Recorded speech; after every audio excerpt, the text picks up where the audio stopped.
Redding is a beautiful place. We have national parks in 3 different directions, 2 world-class lakes. This is a sportsman's paradise, but it's also full of wonderful people. We have business leaders, community leaders, faith-based leaders, all of them working towards a singular goal, and that's to make this a great place to live. I wanted to showcase these people, give their perception of the place that they call home.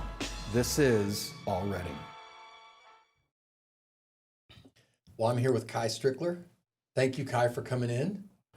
And Ky, you and I met like over a decade ago. How long has it been, man? Yeah, I've been in the community a while. I think I came here around the year 2000. And then I probably met you at the YMCA, just cross paths. You know, over time, I got pretty good at like recognizing members and knowing them. And your wife as well worked at the YMCA. So yeah.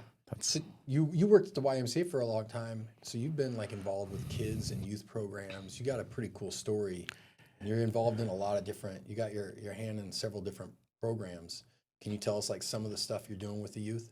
Oh, for sure. I think like my niche is just has kind of been the youth, you know, and however that looks is building community, you know, wherever I'm at. And so it's probably rooted in, you know, just my love for sports, competition, being part of something bigger than myself. The team aspect and collaboration has always been important to me. You know, I come from a different family, I'd say maybe a multi-ethnic, multi-generational family. And so that's always just been who I've been. And that helps with coaching. That helps with being a dad, being a husband, being in the schools, whether it be youth group or just different types of church groups or things like that. You know, I enjoy community. What was your sport growing up or sports? I always loved basketball. You know, I just never grew. Like, I didn't understand that NBA players were like actually like 6'6". When you see them when you're a little kid on TV, you think like I can do that. But, you know, the average NBA player is not as short as me. So that dream like fizzled quickly once I realized that. But, you know, I love the game because it's so fast paced. And I think there's so much from basketball that you can learn about life because you don't really – in a game, like, you know, you have time to adjust to ups and downs, like maybe in real life, but not on the court. Like, you got to do it quick, right? Like, you got to figure it out on the fly sometimes. And that's kind of the cool thing because it's such a fast-paced sport that's just kind of how basketball goes. And that's like sometimes how life is. Like, hey, you got to move on to the next play. So you develop like a mental toughness and a clarity that I think it's hard to do in other sports that are not as fast-paced, not as quick. Well, basketball and football are the 2 that combine the individual and the team so much. Like, you know, your individual success, but at the same time, you're not going to win by yourself. Yeah, and I love that. I love the collaboration of sport. I love the team. I love, again, like I said, something bigger than yourself, something beyond yourself. I think really, you know, purpose is in service. You know, like I love reading, watching, looking at teams, and not just like, you know, individual teams, like, you know, and I think that's what I always want to build toward. I love dynasties, man. I love, you know, the inner workings of what's going on in the locker room, what's going on behind the scenes, you know, like how they bring people together, how they put people together who play their role, who do their job and do it well.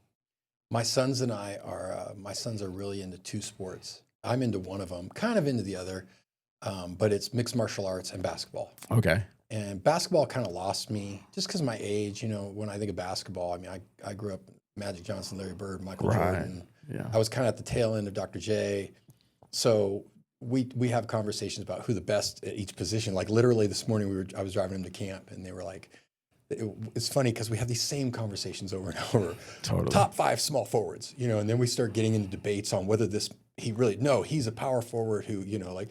Going Dirk Nowitzki, you know, I was like, I don't consider him a power forward, you know.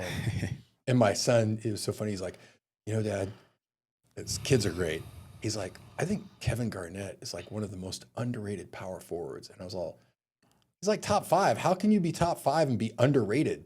Like, you know what I mean? But it's just funny because they've really got into basketball. They're really into it. And I don't know. I mean, I get into the playoffs a little bit. Like this year, I watched a little bit of it. But they know all these names. I'm like, I have no clue, you know. You mentioned Michael Jordan, and I think, you know, like if you haven't seen it, you should definitely watch The Last Dance. Oh, I saw it. Okay. And so like that, yeah, I mean, I love that. I love that aspect of all these personalities, you know, coming together and doing something amazing and doing it for a long time and doing it well. See, for me, and I know this is a byproduct of my age, but for me, he's the greatest basketball player of all time. I know there's like 3 names that kind of get thrown around. I think there should be like, truly, I think there should be 7 names. I don't think it's really fair, you know, because I think there's just certain players like just Kareem Abdul-Jabbar. You didn't Right. know how he dominated the 70s, so you don't understand. You know, his name doesn't get thrown around enough. But it was that he just always found a way to win. Like once he solved that, you know, the Pistons solution, he did not win.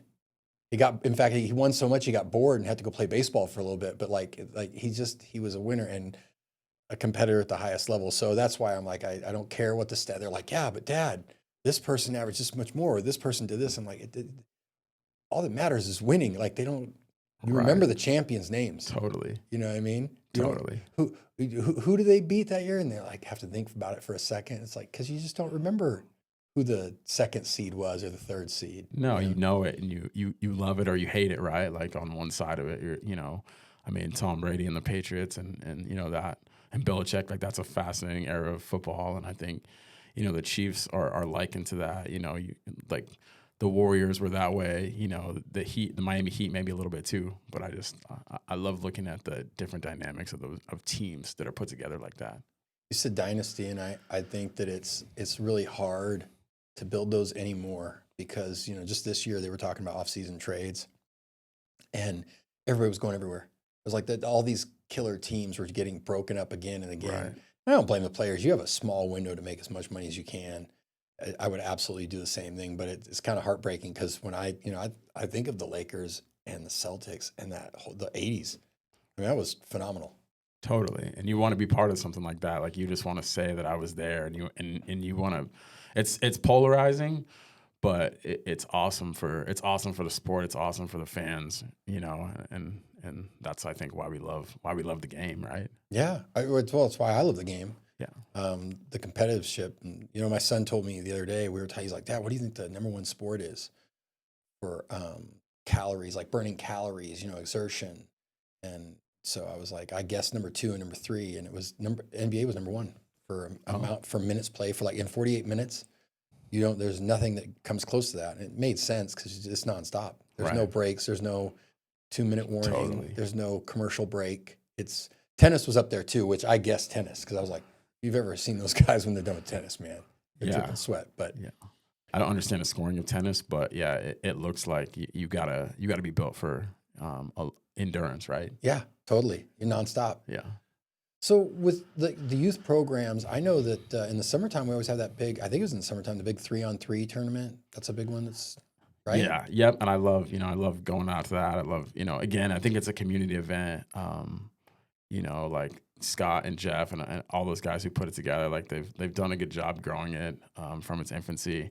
It's always just fun to see, you know, the people out there doing it, and it's like basketball or any sport really. It's just kind of like its own community, and so you know, everyone just comes out the woodwork to play, to hang out, to be there, to lace them up, you know, and go out there and just have fun and be with you know their people. And I think it's a really good antidote for, you know, for loneliness. You know, I think we're a super connected world, right? Like you got, you know, iPhones, iPads, whatever, you know, all the technology in the world. And I just think there's still a lot of people, right? There's no substitute, you know, for community, right? Yeah. Regardless, like as much as we say like we're connected, right? There's no substitute for like in person, being present, being in the moment, like being there. There's no substitute for that, man. Well, Jonathan Haidt, he's an author, wrote a couple books, and one of them was the Anxious Society. He's just talking about, you know, a lot of these kids that are on these devices and they're disconnected from.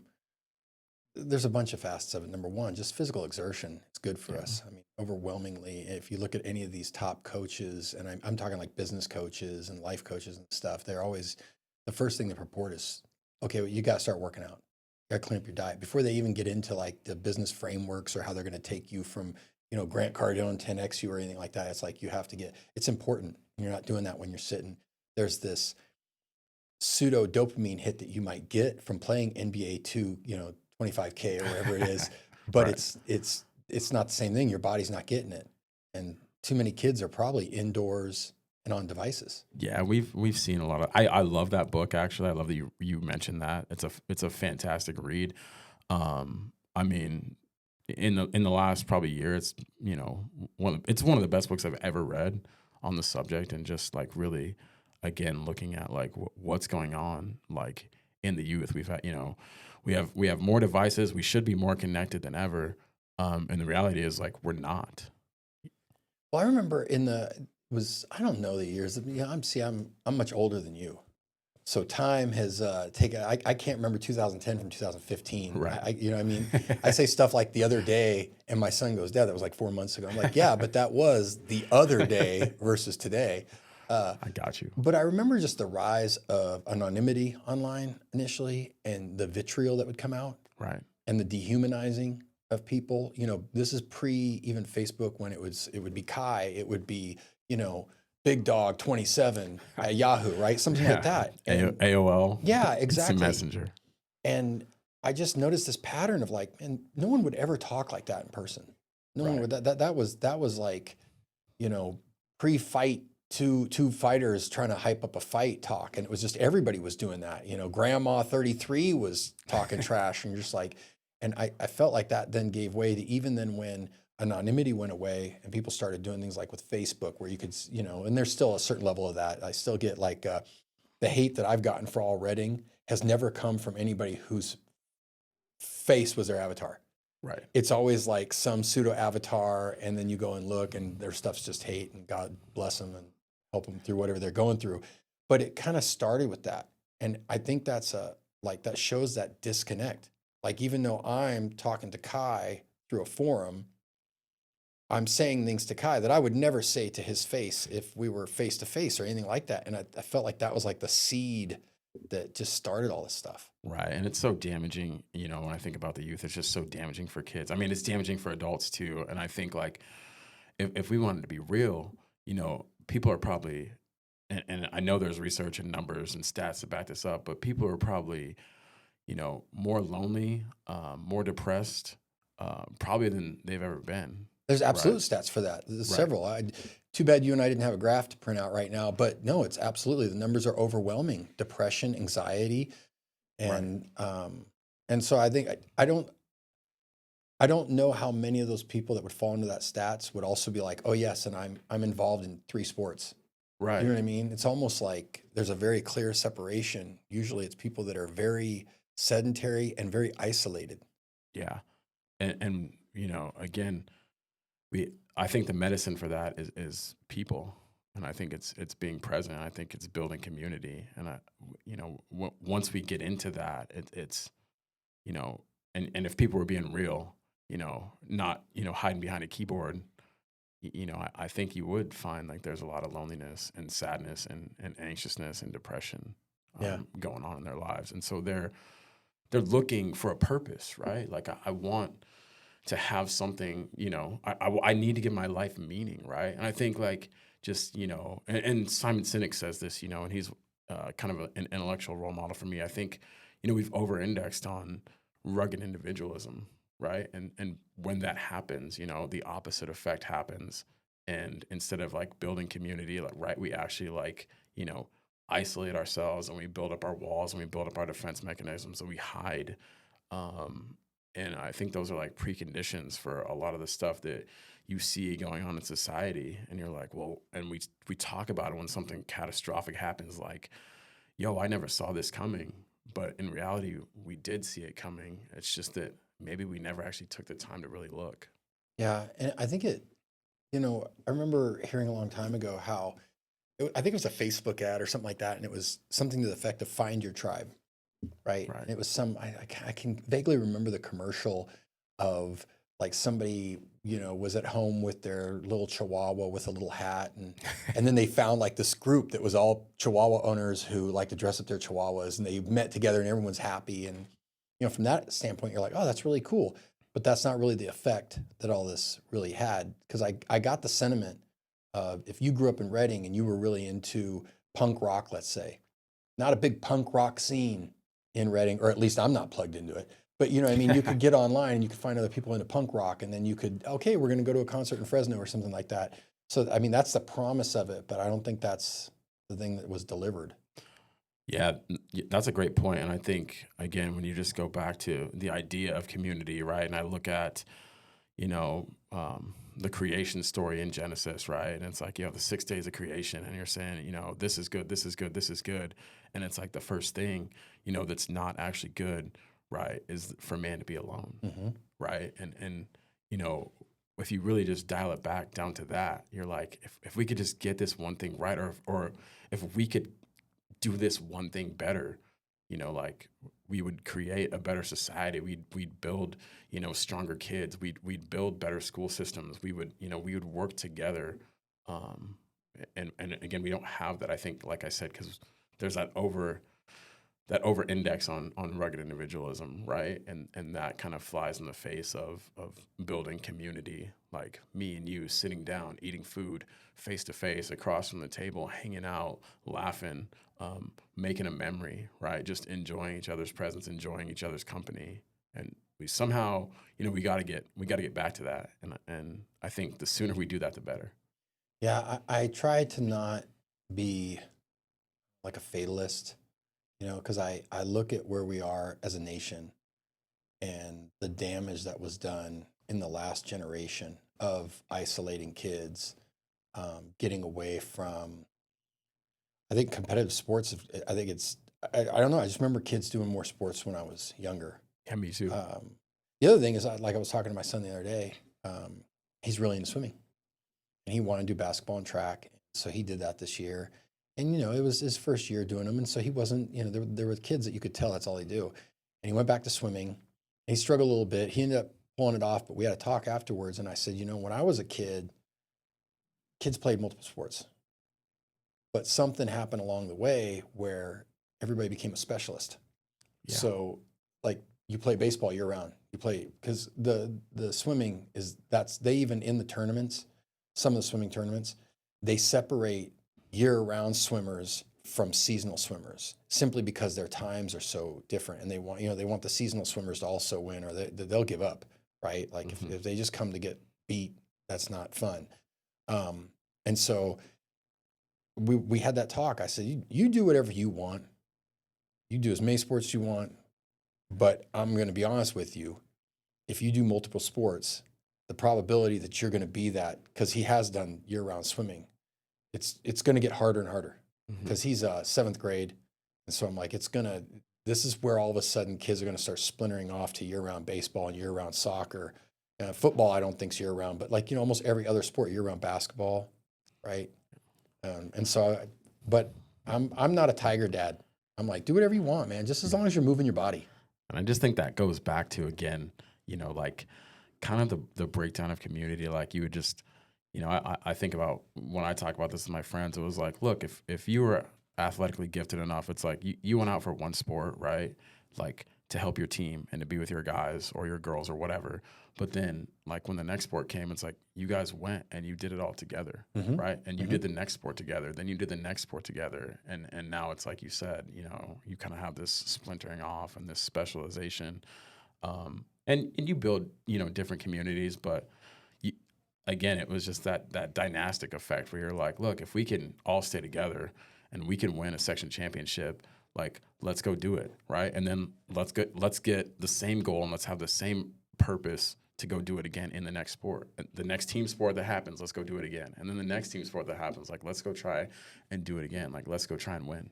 Where did you go to high school? I went to Foothill. Oh, okay. Yeah, you just told me that. I was thinking, but you're involved in Enterprise now. Yeah, I am. Any conflict inside internally, knowing that you now work for the enemy? Is there anything like that? No, man, I think kids are kids, you know, wherever you're at. And I think like if you have a story and you got a message, like it doesn't really matter, you know, where you get put. It doesn't, as long as your niche is your niche, you know, and you have your purpose in that, I think you're going to be okay. And, you know, so for me, like just that the way that's has been developed was at Enterprise High School, just off of kind of off of chance and being able to go back and do student teaching there. And then, I just stayed there and they were like, hey, coach this team. And so then I did that. And then they were like, hey, will you help with this? And so then I did that. And so then again, like that was where, when I talk about that word community, like that's just where I found that.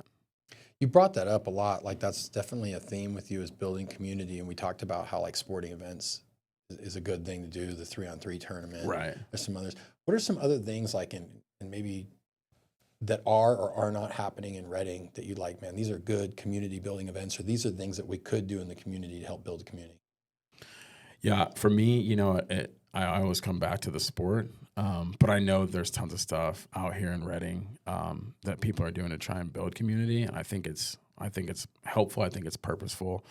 I'm also involved. Like, I'll be involved in anything I can get my hands on that allows me. Again, I'm in a different phase, but anything like youth group oriented. I think like camps and stuff like that are good. I think just stuff where you're.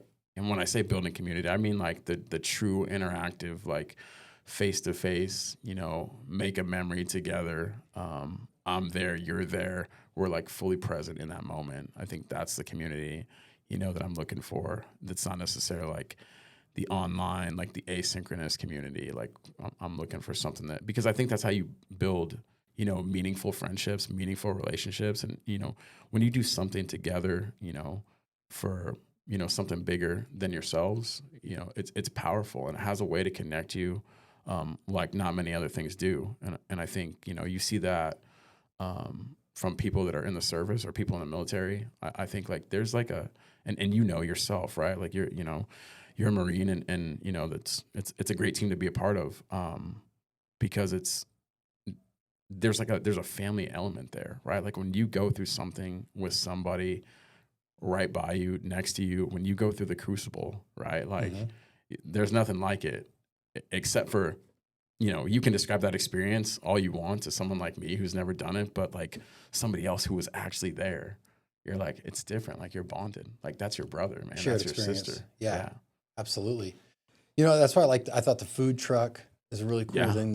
And Coach Franklin's behind that. I think the couple of Chris and Aaron Resner, right? Correct. I think they're part of that too. Yeah. That kind of stuff. That's what when I think about building community, obviously there's events, things you can get on to get people to show up.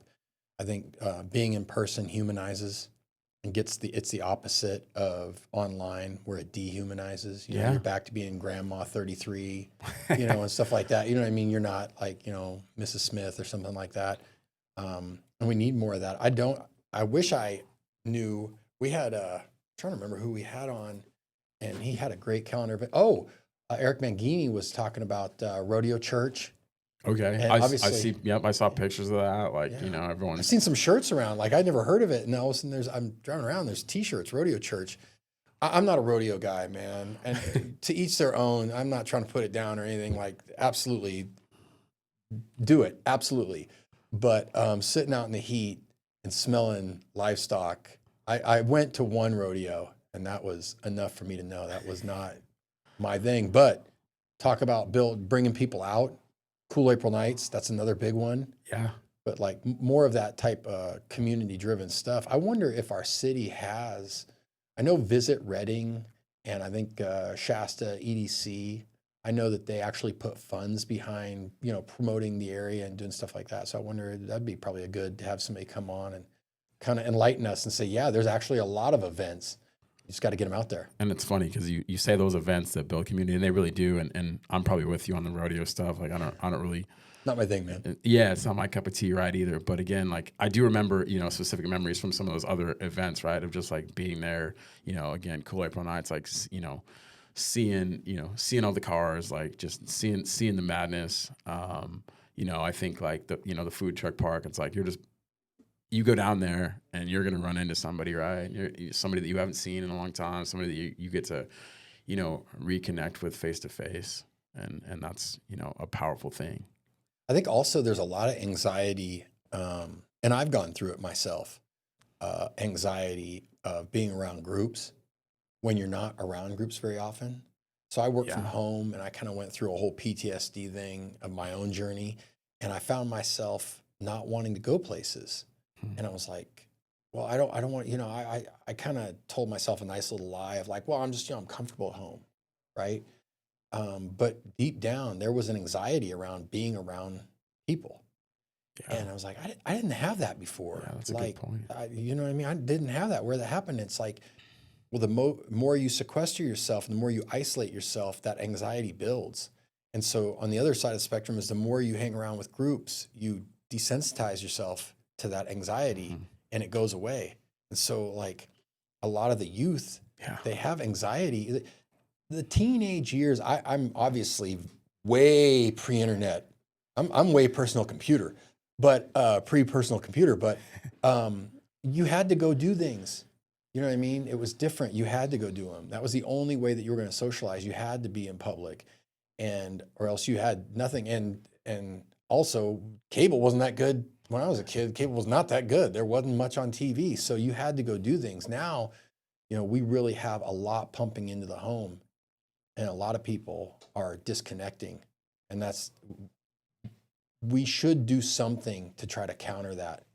Yeah. And I think like, man, all that stuff is so good that you said, Joey. And I think it especially has an effect like on young men, right? Like, and when you see like this radicalization from one side of political spectrum to the other, right? And it's like you just see people like saying and doing terrible things to each other or about each other. There's just like a deep sense of radicalization that comes with, I think, that isolation, right? Like, if I isolate myself into a conspiracy group, right, like then it's like I only am reading and because I'm designed for connection, I'm designed not to be alone. But when I do that and I isolate myself into that group, it's like, well, that becomes the thing, right? And that Mhm. becomes like my fortress, right? And so then I start saying all this crazy stuff about somebody else or about this group or about that certain group or about pick a label, right? Well, really, like the anecdote to that is to come out from that place of isolation and to get in. Like if I said something crazy, like like the Jews control the weather, right? Like, well, if you don't know anybody who's Jewish, right, then you're like, oh, well, maybe this is true, right? And then all of a sudden you start to think that, and then you start to like gravitate to those ideas, and then you like hang on to those ideas. Now, if you like actually in real life know, you know, a Jewish person and it happened to rain at their wedding, like you're like, yeah, that's not true. But again, like all those preconditions, for the things that we're struggling so bad with in society, um, to happen out of isolation, right? And like we have to be able to see each other, for humans, we got to be able to see each other and our humanity, and I have to be able to see myself in you and you see yourself in me. So that way, I don't just dismiss you or I don't just other you or I don't just stereotype you or I don't just write you off as, some liberal nut job or like some right wing psychopath or whatever, right? Like I have to be able to see you. Yeah. Well, there's a lot of powers that, man, this is, I'm gonna put on my Alex Jones hat. There's a lot of people and entities that monetize the angst. There's a lot of Yeah. people that Yeah. monetize the clash. You know what I mean? Good And there's a point. lot of forces at work that get the masses riled up against each other. And there's a lot of ideologies that go with that. When you were talking, you talked about the radicalization. I thought about, we haven't heard about it much, I think, recently, but when there was a huge radicalization in right before 2020, um, a lot of young men being radicalized online Right. towards a certain ideology to perform acts of violence. Yeah. And they showed how they went after isolate. They didn't get people that were involved in communities. They didn't get people involved in groups. They found people that were isolated, and they said, "Oh, we're just like you. We understand." And they took that angst and said, "Well, the reason you have this angst is because there's these people that are against you," and they weaponized it. Right. And And now you have a purpose to destroy this group or yeah, to destroy that group. And that's, yeah, and that's huge. That was huge. It kind of, I'm not saying it squelched. I mean, I live in Redding, California. if I lived somewhere else, if I lived in Gaza or I lived in Ukraine or there's 100 conflicts going on right now that don't get the news. It would be a very different life. Mhm. But living here, we're removed from it. And so when I meet people that are kind of radicalized, and I don't meet very many, but people give you hints to their. I haven't heard the Jews control the weather one, but I've heard some. I know you were being extreme. I get it, but Totally. I've heard some where just like, man, do you hear yourself? Do you hear what you're saying? Like this is, and then they go down and you could just tell this. Somebody took a seed of anxiety or fear, and just watered it with like all the wrong ideas. Mhm. You know what I mean? And you're right. I think getting people together and number one, getting people from being isolated. I always use, so are you a dog person or a cat person? I'm a dog person. I'm a dog person. Now I love cats. That said, I'm going to get so much hate from the cat people. I have a cat. I'm just allergic. Like yeah. I have a cat. I can't hold her because I'm allergic to cats too, but I have a cat and I fed her today. But I'm a dog person. And if you've ever seen a dog that's all by itself, usually they go one of two paths. They get hyper aggressive. You come over, he's, or they come running up to you and they're so excited they pee all over your leg, right? And I always think of humans in that when you isolate them, you either get that like, if you've ever been in sales, and I have, and you knock on the door of that, like, hey, I'm so glad you could come in. You're just like, oh no, that's the one that's going to pee on my leg versus what are you doing on my porch? And you're just like, uh-oh, that's the one that bites. But that isolation, we're kind of similar in that you see that. And it's like, no, this versus the dog that's with 9 other dogs and they've got their pecking order and they've got their rules and their structure and everything works. You know what I mean? Humans are, I know he compared humans to dogs. No, but it works the same way. And, I work at a high school. And talk about a pecking order. You could totally, and like you could see that, right? And maybe it's not a dog eat dog world, but it's a teen eat teen world, right? And I think like one of my biggest works that I'm trying to do is just go in there and say like, what does real community look like? Like how do we kind of like get some of that stuff back? Maybe that like was lost. I think as a millennial, right? Like we were on the tail end of the iPhone era, but like our childhood, was a different childhood. Like it was marked by still riding your bikes over to everybody's house, right? Or scooters or skateboards or whatever you had. And it's like, who you're talking to, right? That's we all I had. And that's what I'm saying. Like we were but we were still like, let's go out in the front yard and like, let's play tackle football. And we were still like, let's go over to this guy's house. And we're in a group together, right? Like we didn't have that. We texted, or we called to like come hang out with each other. Like it wasn't, I didn't just have, a 3-hour text conversation with you throughout the day. I was like, I want to come look at you. I want to come be with you. I want to come see you, man. Let's hang out. Let's hang out. You could do that now and you could say, I'll get a group of people together. But then what happens is like you get a group of people together, then it's like 8 people sitting on a couch and everybody's still on their phone. Gaming. Right? Like everybody's gaming. Like what the heck just happened here? Yeah. Yeah, man. I like, there's like a joke like, take a photo of us and then, tweet hashtag in the moment. You're like, no, you're not in the moment. You're on your phone, man. Yeah, exactly. And I'm not saying, I get into it too. You just get sucked in the vortex. Like, I have a few different jobs, so I wear different hats. And, I was like, I told my daughter like the other day, like, hey, I'll play with you in a second. Like, I got to answer this phone call from this other whatever. I'm answering a text. And like 5 minutes goes by and she comes back. And I just love the innocence of kids. She just looks at me and she's like, Dad, get off your phone. And I was like, oh, you're right. Like, thank you. She just smacks you in the face with reality. And you're like, I need that. Like, I needed that reminder. Like, it's good because community is the most important thing, right? Like, your family, like, being in their presence is going to be more important than whatever work call or text or thing that came through or whatever, friend or social media trend that is like trying to grab, and wrestle you for attention. It's going to be being in presence. And when I think about young men, like this is so true and this is so powerful. We just have to have the ability to see each other. And it reminds me like there's, in a book by Sharon Brous, and she's a rabbi, and, she talks about, and I think this book is called the Amen Effect. And she talks about this ancient ritual that's kind of like obscure that the rabbis would participate in, and that the people would participate in, where you'd go to Jerusalem and you'd go, to the highest, holiest part of the Temple Mount, and you'd walk through this big archway, right? And if you were doing well, right, you would go counterclockwise and you would enter the archway and you'd go to the right.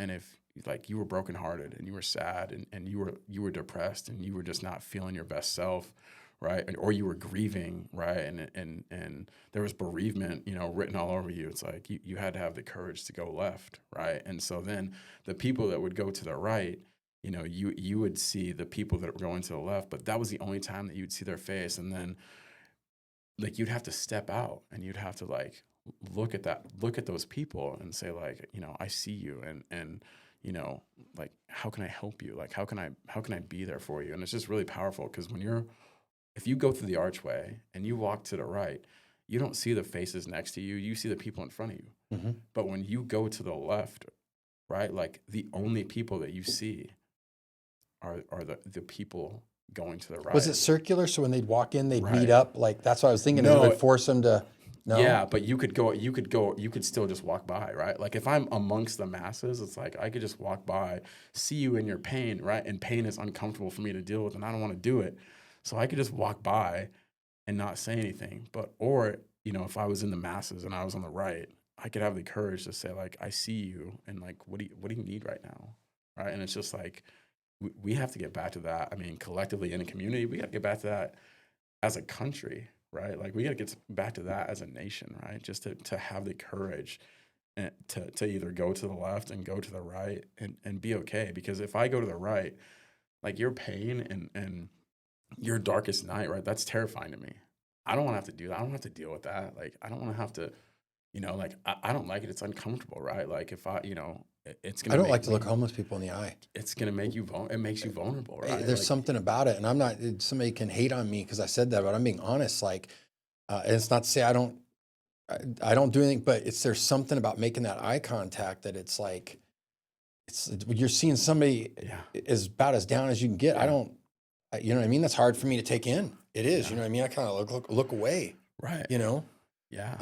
And I think that like that's what's going on, in society. And I don't fault you. I love your honesty in that, Joey. I think we all tend to do that. We all tend to shy away because it's different, right? Like if I, put my hand on a stove, right? Like my I'll get signals to my brain like get your hand off the stove and get to safety. And if I burn my hand, it's like get help, right? But like when you're lonely or you're depressed or it's an illness that you can't see or it's something on the inside, right? Like everything in you just wants to retreat inside yourself and build those walls. And like I have to be willing to like see you and like just get down in the muck with you and like be with you. I don't have to say anything. Right? Because like I see an uncomfortable situation for me and I'm like, I have to fix it, right? Like I gotta fix it. It's like, no, I gotta be there. Like I gotta be with you. Like I don't have to say anything. Maybe I can hold you in your pain. Like I can be next to you. I don't have to try to fix anything. I'm here, right? And I think like that goes back to being together and living a life fulfilled is living a life of service, right? And you have service and you have purpose connecting you, like your brothers and sisters in arms, because you went through that experience. Like you were right next to each other together, in the worst of it, and you were building each other up, and you were like, I'm gonna carry you when you can't carry yourself. Mm-hmm. I remember I got in when I was in the Marine Corps. I got into some skirmishes, and I remember I had an arch nemesis, and him and I got in a fist fight, and so the command forced us to be partners and everything. And I remember going to my sergeant and be like, I don't want to be with him, and he said he's going to become your best friend. Right. And he did. He became my best friend. But they knew how it worked. I wasn't the first Marine. Yeah. I wasn't the first Marine to get in a fist fight. I can tell you that for sure. But it happened all the time. I mean, you got a bunch of young men that you're preparing for combat all the time. You can imagine they're not like knitting doilies in their downtime, right? So they knew. But that example, I think, just speaks to what I was just talking about, and it's just so powerful. Like it's just so powerful that you guys went from friends to maybe frenemies to like knowing that, dude, in the worst of the worst, man, I got your back. Like, and I just don't think men even have that, young men especially, but I don't think men have that, or we lack that vulnerability piece to just be open and say like, dude, no matter what happens, like, I mean, I don't know what the percentages are, what the stat is again, but like, I don't even know how many men, like you just said, say like, I have a best friend. Yeah. Yeah. Like that's when I was that's growing like up, they always just say, if you can count your friends on one hand, you're lucky. right. And, I thought, you hear that as a kid and you're thinking like, what are you talking about? I want 50 friends, but they were talking about true friends. This is pre-Facebook friend. This was like true friend. Who has those? Like who has I don't know. I just don't, it's just not a thing anymore. Like, and I think it's just going away. And I think like for guys, like that, if I could do a work around that, and be important, right? Not just like a mentorship thing. Like how do you develop like, deep bonds where you're going to go to battle for each other and you're going to be there for the other person and you don't have to say anything. You're just going to show up like, dude, I see you in the struggle. I see you, because you're balancing a lot, right? You got burdens, man. You got your job, you got your family, you know what I mean? Like you have responsibilities, right? And you shouldn't have to carry those things alone all the time, right? And you have someone who's just like, oh man, it feels good to be with you. And if you do, if you have a significant other or you do have a wife or a girlfriend, like it's cool and it's different, right? It's not the same. Because it's almost a responsibility. It almost adds to it. So it's like, my wife and children, I love with all my heart. They're the single greatest challenges of my life. They're the single greatest rewards of my life. But they're like, because I'm responsible. Right. You know what I mean? And so it's like, I get what you're saying, because like my wife is my best friend, but I can go with other friends. There's no responsibility. Now maybe, hey, Joey, my car broke down. Can you come pick me up? But not that day to day, like, I'm directly responsible to take care of you, especially children, But even my wife, I feel the same way. There was a couple of times where we have some cool stories that I will not share on here. I remember we were in college and one of her friends, a male friend, said something not nice to her. And I addressed him and she loved this. She loves this story.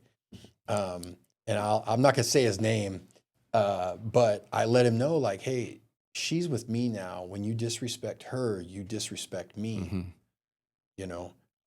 so don't do that. You know what I mean? So that like the protector is there, right? So she always jokes about like, I'm her pit bull on the leash, when she's walking down the street. She doesn't have to worry, And then I think like with guys, like it's like your pit bulls together, right? Like, and now you're a pack. Yeah. And it's cool, but it develops over time. Like when you have a long-standing relationship with a guy who becomes, in your top 5 or becomes your best friend. And it's okay to like lean on that because it's a different relationship and they, than you and your wife, but like they understand the things that you understand, right? And they're going through some of the same stuff that you're going through. And so it's good to like, walk alongside them, and be connected in that way. And it's powerful. About a year ago, I started going to Alpha Christians. It's a men's Bible study pathway, Wednesdays at 6:30. And at first, I can't remember why I went, but I love it. And it's very male. It's a men's Bible. They have a women's Bible study, but it's men's Bible study. Right. And so it's like the message is the same but different. Mm-hmm. It's very much, we touch upon a lot of the stuff, Pastor Bill touches upon a lot of the issues that men deal with, because they are just as I haven't been to the women's Bible study, I'm sure they touch upon it's not to discount women or anything. They have a different set of issues or, a different set of issues than we have and a different challenge and different burden.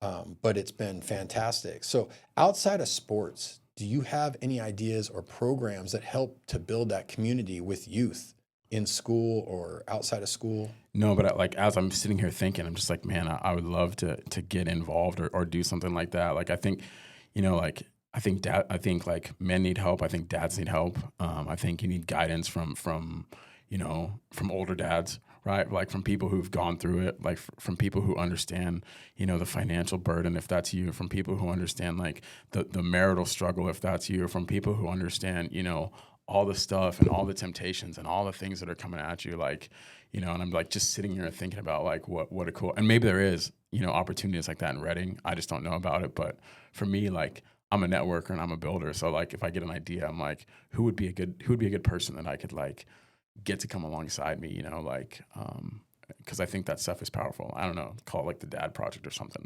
just something that like, something that was that way for a group where it's like, again, it's not asynchronous, dude. It's not online. It's like, come like show up, right? There's power.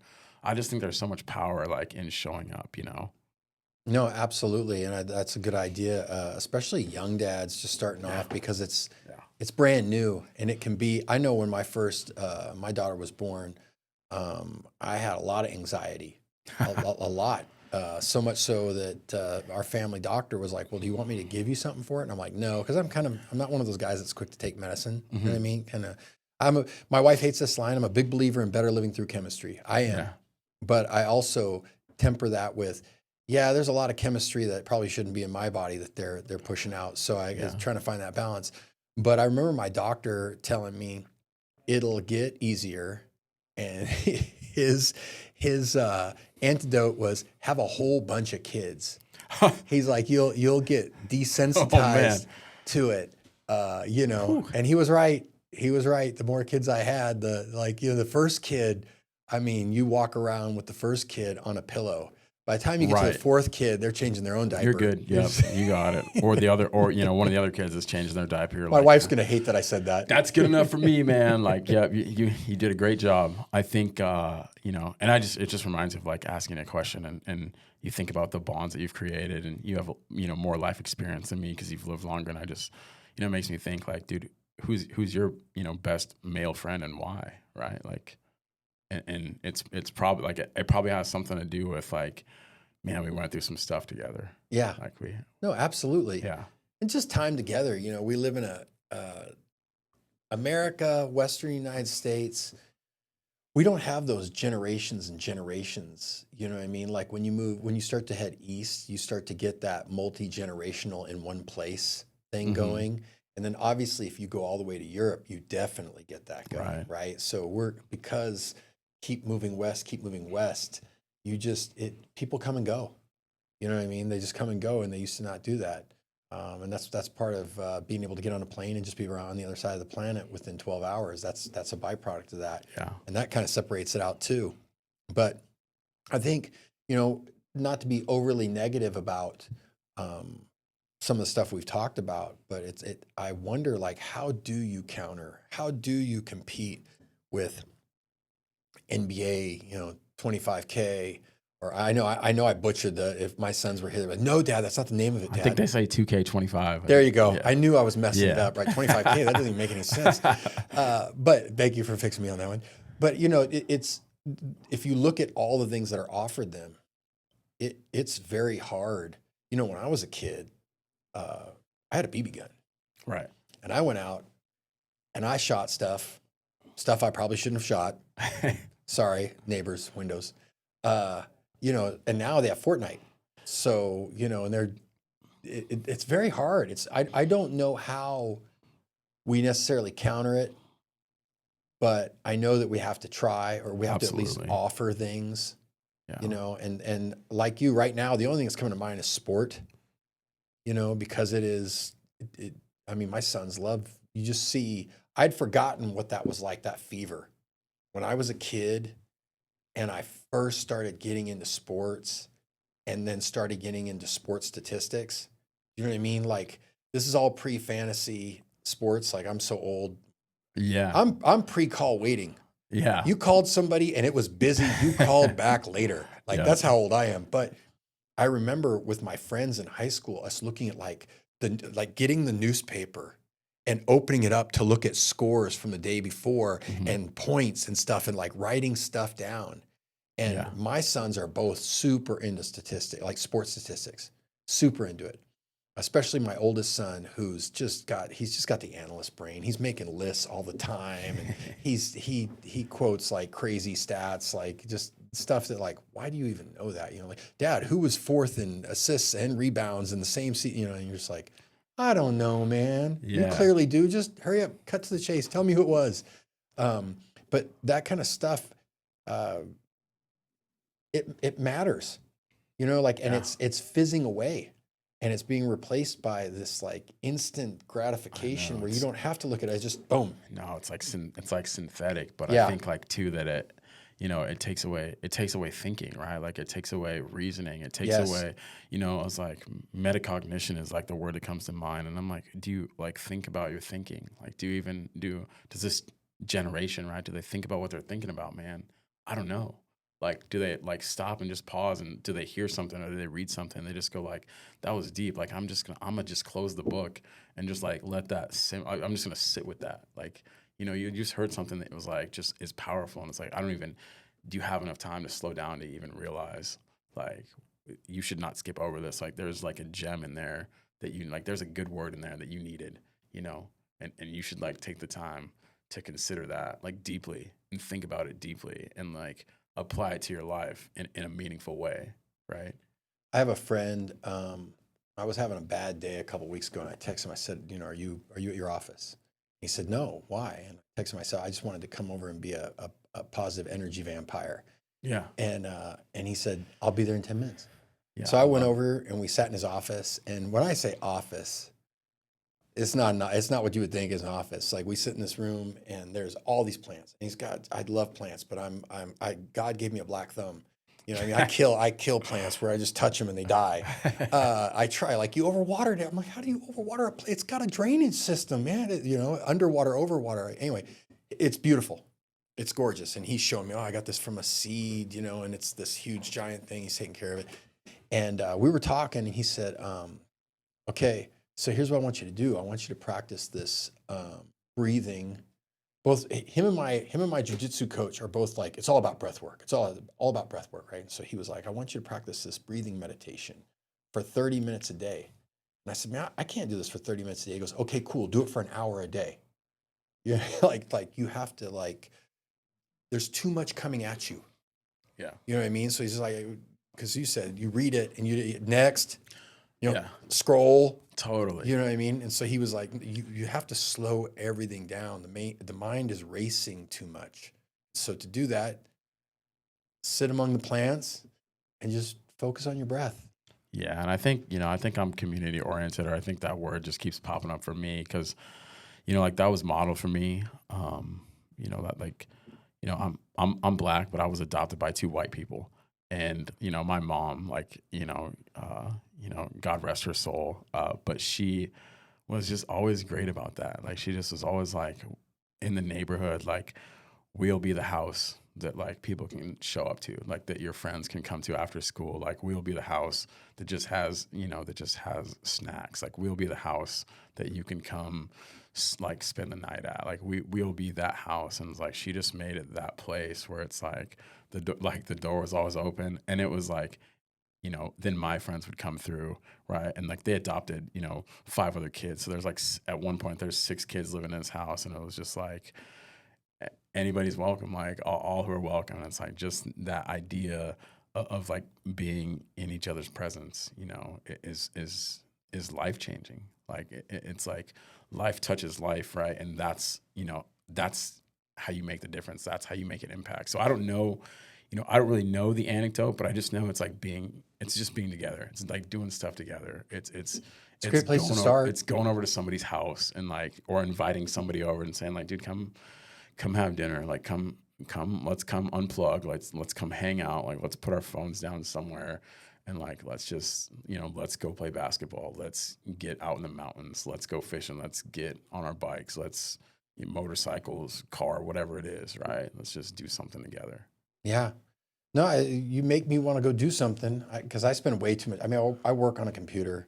And I spend way too much time on a computer. I was thinking last night, my boys left for camp this morning. I took them. Their school does like I can't remember what, it's like a spiritual retreat. They go to Redding Christian. Pretty awesome.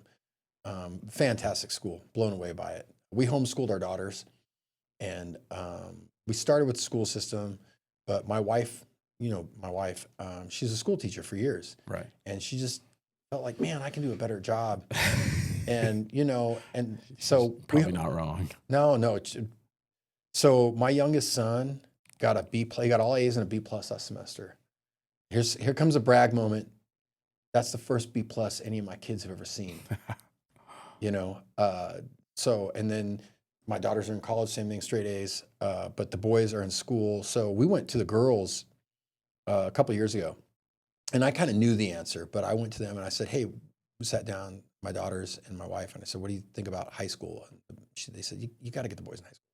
Something else that happened is, we went through that entire pandemic thing during my daughters would have been their high school years. So it would have shut down anyway, but we homeschooled. And now they still had a lot of community things because we did sports. We did a lot of group sports. So, and logistically, when they homeschool was so easy because when you homeschool, and again, my wife was a school teacher, so we have a little bit on our side. They get all their work done in 2.5 hours.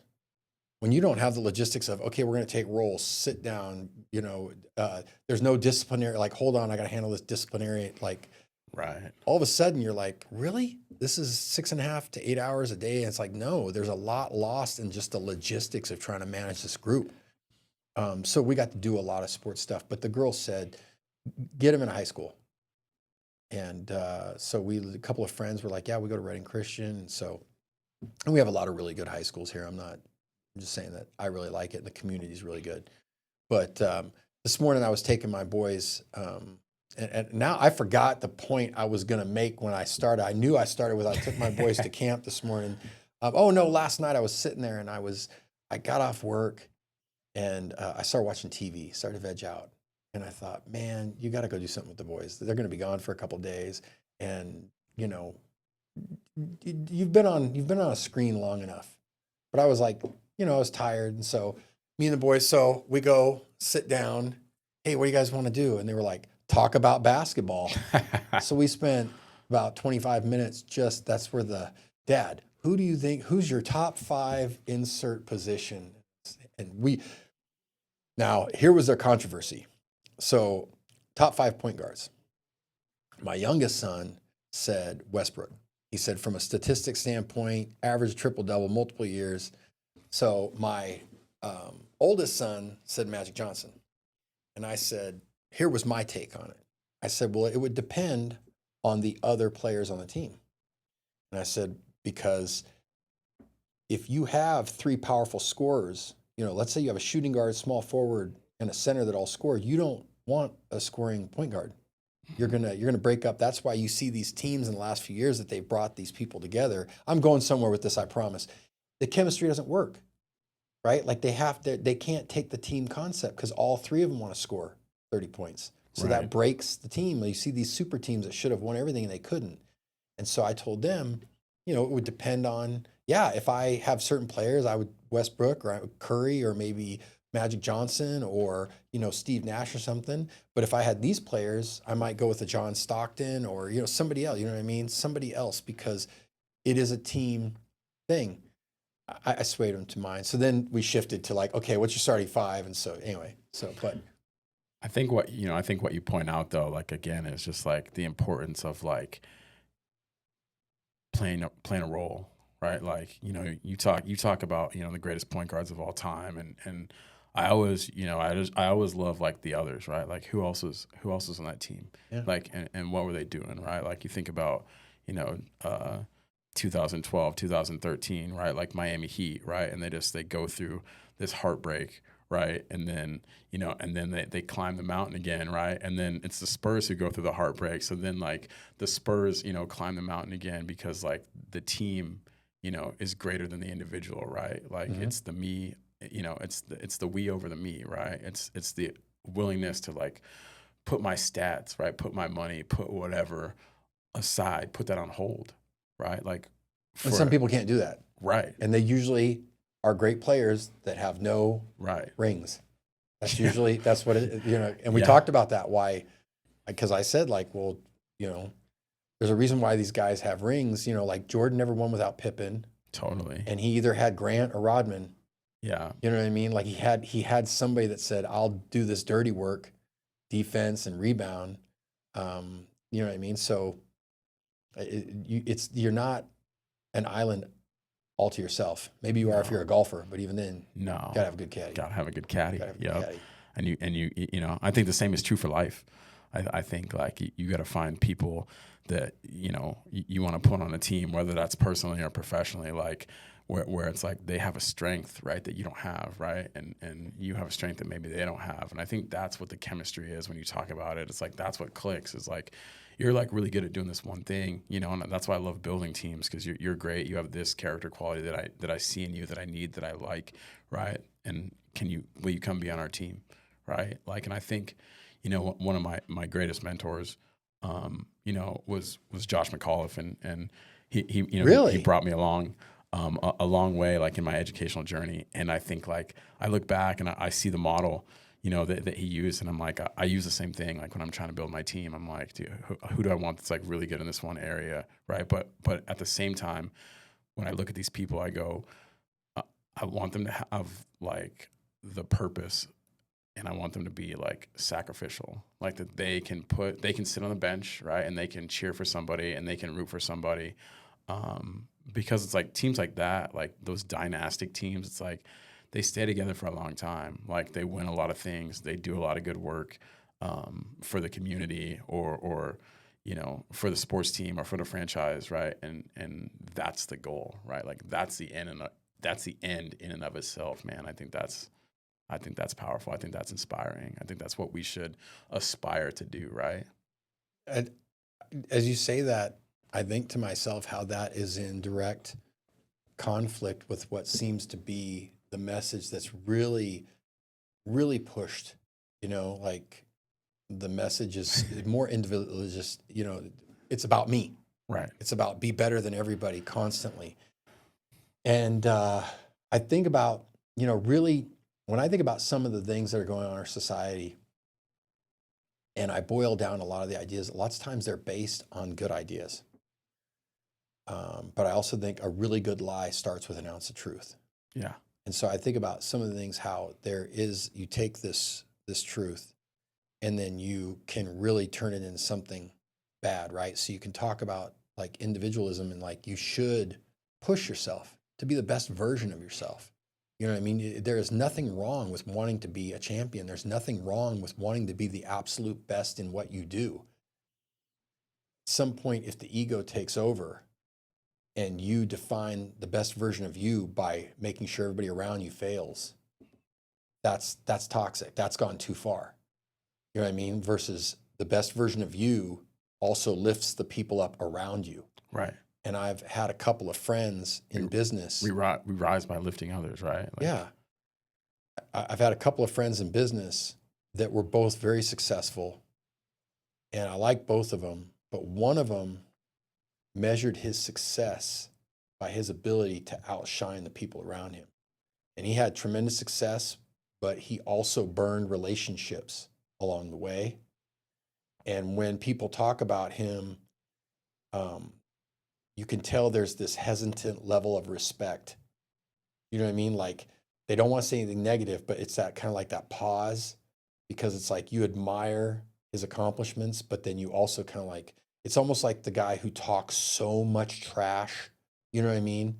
Versus the other one, no one ever says anything negative, and he lifts people up. Right. It's like they all move. I think about like Right. what Christ said, you'll know them by their fruits. Right. You know what I mean? You look around and there's like, he shines and everybody else lost, and it's like everybody shines. He shines the brightest. He's got the highest level of success, but everybody on the team got a ring. You know what I mean? That's what it's about. Yeah. Like, will you sacrifice? Like, will you serve? Right. Like, will you give of yourself? Right. So that others could be great. Yeah. Like, will you do that? Like, Yeah. will you wash people's feet? Like, will you, you know, put on humility, right? And will you honor people, you know, above yourself and above your own needs, right? And I think like, especially for men, like I think if we can do that, right? If we can do that well, good things are going to happen, right? Because I think there's a residual effect. I think there's a domino, you know, effect that happens, right? Because that type of leadership that you're talking about, it's like that rubs off on you, right? Like, you know, you see that example and you're like, I gotta be more like that. right? Like you saw that example of your boss, right? I talked about, I talked about the mentor, right? It's like, I saw that, like I lived it. I see that, I saw that from my dad, like, what he was willing to do, to sacrifice, like what he was willing to set aside, right? Like, again, it wasn't about the me, it was about the we, right? It was about the family. Like he was willing to go, yes, I'll go back to school. He was willing to go, yes, I will take on these kids that I have no idea what I'm doing, right? But like, I know that my life has meaning, and it's gonna have meaning. And both my parents, it's gonna have meaning, right? Like if I serve somebody else, if I make somebody else better, right? Then I feel like I'm necessary in the world, right? Like I'm contributing to that, kind of proverbial quote unquote greater good, right? And he did that, and I'm gonna get. That's awesome, brother. Your why doesn't make you cry. It's not a big enough why. Yeah. Yeah, I got to warn you, I'm a sympathetic crier. So if I look you in the eyes, I'm going to start crying. You know what, Ky? That was beautiful, man. Thank you for coming on, and we're going to see you again. Yeah, thank you. Okay?